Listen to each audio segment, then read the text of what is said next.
Hi there. Since you got me 10 subscribers, I am doing. Yes, I am listening to scary stories. Awesome. Oh yeah. Actually, no. Cause this is gonna make me freak out. I bet ya. Alright.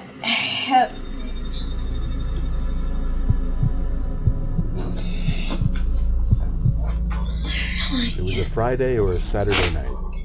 I was pre-gaming with some friends at my apartment before going out to a bar in town. One of my friends called the Uber, and we were all pretty drunk, laughing and being loud with typical drunken banter.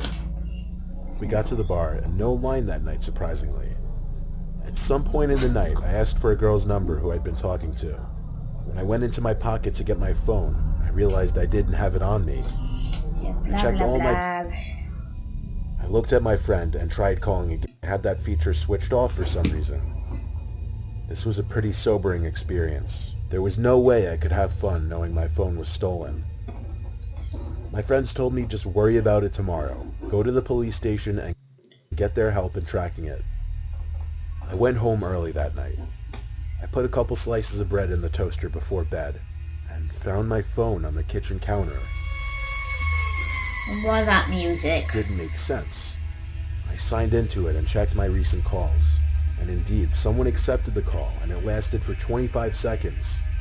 Someone had been in my apartment to accept the call. That much was clear. I flipped the place upside down looking, screaming for whoever it was to come out from where they were hiding. Of course, this had a lot to do with the liquid confidence from drinking so much that night. I finally called the cops, but considering there was no real proof of any forced entry, and places to hide are basically non-existent in this apartment, they couldn't do anything besides a police report.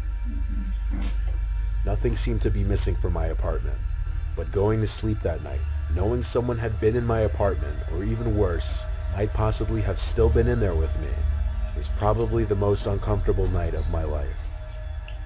Okay.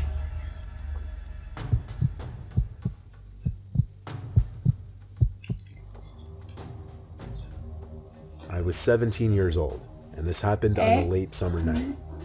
My dad and little brother had gone to a Boy Scout campout. My dad was one of the Scoutmasters. I was home alone with my mom for the weekend. She was already in bed at this point.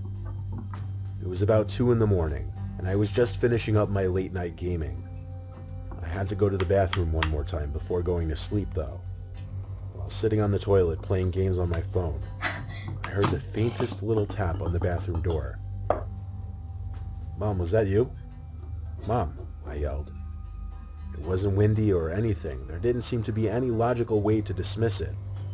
I slowly and nervously opened the door, but there was nobody there. However, my bedroom door was now shut. I was certain I hadn't shut it. I went over to my mom's room and told her that I thought somebody was in my room. She didn't take me seriously and told me that she didn't know what to tell me. I tried to convince myself that maybe I did shut my door. I opened my door feeling extremely freaked out, and when I snuck a peek into the room, I felt like my heart exploded inside of my chest. I could see a hand sticking out from behind the dresser in the corner of my room. Somebody was hiding there. I ran to my mom's room and locked the door behind me. After quietly freaking out, telling her there's a man in the house, she finally believed me and went straight to my phone to call the cops. I put my ear up against the door to try and hear anything going on outside. I eventually heard the man's footsteps come out from my room and slowly come closer to my mom's room until making it right outside the door, then stopping. I could see the outlines of his shoes through the bottom crack of the door. He tried the doorknob, but thankfully it had a lock. It seemed the lock was enough to persuade him to give up, because I heard him stomp down the stairs and out the front door. I hurried to the window to see which way the man was heading, but he was already gone.